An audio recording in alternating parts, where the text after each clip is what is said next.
लगता है कि सनातन धर्म का यही एक दुर्भाग्य है कि जिसको जो कहना है वो कहते रहता है, अपने मन गढ़ंत बातें। और मतलब कथा भी कोई चल रही है तो कोई कुछ भी कहानी अनुशासन सुनाते नहीं हैं। है, कथा भी करते हैं तो कोई शास्त्रों का ज्ञान नहीं है। जी। मैं कहता हूं कि आज की डेट में 90% ऐसे कथावाचक हैं जो रामचरितमानस की यदि कथा करते हैं तो उन्होंने एक बार रामचरितमानस पढ़ी नहीं बिल्कुल होगी। सही। वो ऐसी कहानियां सुना रहे होते हैं जो हमने ही नहीं सुनी जो थी। जो परे है, जो उस समय याद आ रहा है वो बोले जा रहे हैं। जो उनके मुख में आया, कोई जी। नियंत्रण नहीं है।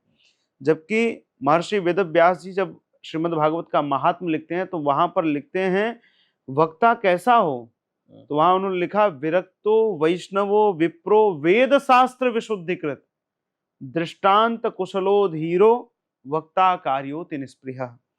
कथा किससे सुननी है, वक्ता कौन होगा, तो कहा विरक्तो, जो जिसके ऊपर किसी भी प्रकार का कोई बंधन नहीं, किसी के प्रति उसका अनुराग नहीं है, सभी बंधनों से मुक्त हो, वैष्णव हो, भगवान के प्रति प्रेम करने वाला हो, विप्र हो, विप्र होना चाहिए। और उसके विरक्तो वैष्णवो विप्रो वेद शास्त्र विशुद्धिकृत, वेद शास्त्रों को उसने पढ़ा हो, समझा हो, और वो भी कैसे, गुरु चरणों में बैठकर।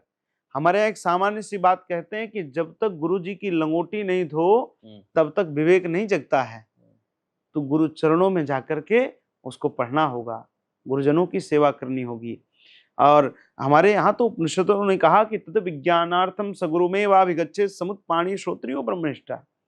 उस परम तत्व का कब ज्ञान होगा, जब हम गुरु चरणों में जाकर बड़े विवेक के साथ, बड़े ही प्रेम के साथ, बड़ी विनम्रता के साथ वह जिज्ञासा करेंगे, उनके चरणों में बैठेंगे। तद विज्ञानार्थम सगुरुमेवाभिगच्छेत् समुत्पाणि श्रोत्रियो ब्रह्मनिष्ठा। उस परमात्मा में निष्ठा रखते हुए जब हम गुरु चरणों में जाएंगे तब जाकर उस परम तत्व का ज्ञान होगा। और मुझे लगता है इसमें कहीं ना कहीं एक बड़ी कमी हमारे हिंदुओं की भी है कि वो भी ऐसा ही सुनना चाहते हैं। ये बिल्कुल शॉर्ट वाले रास्ते को जब हम गूगल मैप में करते हैं ना, गूगल मैप में शॉर्ट वाले रास्ते में जाइए तो आपको ऐसी गली में फंसाएगा कि जहां गाड़ी में भी नुकसान होगा, 4 राहगीर भी आपको गाली देंगे, और गाड़ी मोड़ने में ऐसी परिस्थिति होगी कि आपको अंत में लगेगा कि मैंने गाड़ी ली ही क्यों थी। तो वही परिस्थिति कुछ हमारे हिंदुओं की है कि वो ऐसे शॉर्ट के रास्ते में कि फलानी चीज करो, फलाना हो जाएगा, ऐसा करो तो ये हो जाएगा, टोने कथा नहीं रह गई। कथा क्या है, कथा है के ब्रह्मणी आस्था यया सा कथा, जिसे सुनकर भगवान के प्रति हमारा दृढ़ विश्वास हो जाए, वो कथा है। लेकिन आज वह कथा व्यापार का माध्यम बन गई है, वो टोने टोटके में पड़ गई। मैं कहना चाहता हूं कि इस प्रकार के किसी भ्रम में फंसने की आवश्यकता नहीं है। हमारे परमात्मा कर्तुम अकर्तुम अन्यथा कर्तुम, जो कार्य कभी नहीं हो सकता वो भी भगवान कर सकते हैं। समुद्र पे कोई ब्रिज बना सकता है? नहीं बना सकता। भगवान ने समुद्र पे पुल बना दिया। और भगवान होने वाले कार्य को भी टाल सकते हैं। तो परमात्मा सब कुछ करने में समर्थ हैं। इस नाते बिना किसी इस प्रकार के पचड़े में पड़े हुए परमात्मा से प्रेम रखो, निर्मल मन रखो, अपने आप आपके जीवन की सभी समस्याओं का समाधान हो जाएगा।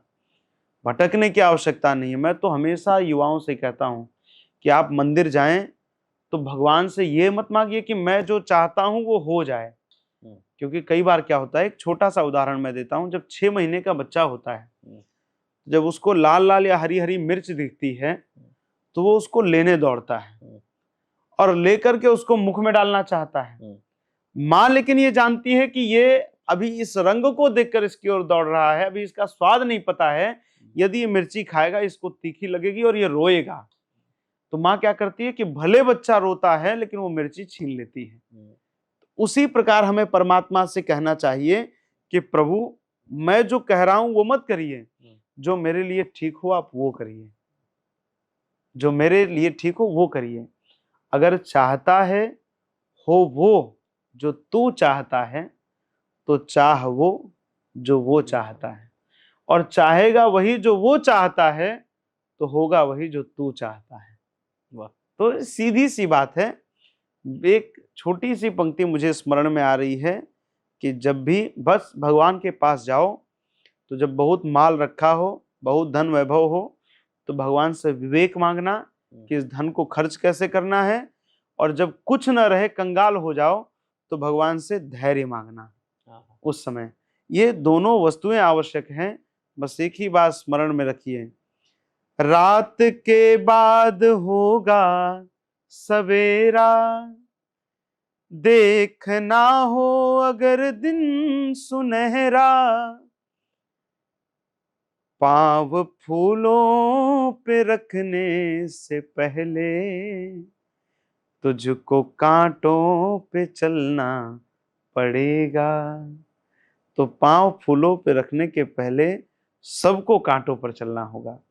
और आज यदि विपरीत परिस्थिति आई है, तो ये मानो कि ये रात है, और ये रात जब वो दिन पूरा नहीं रहा, तो ये रात कितने दिन की रहने वाली है।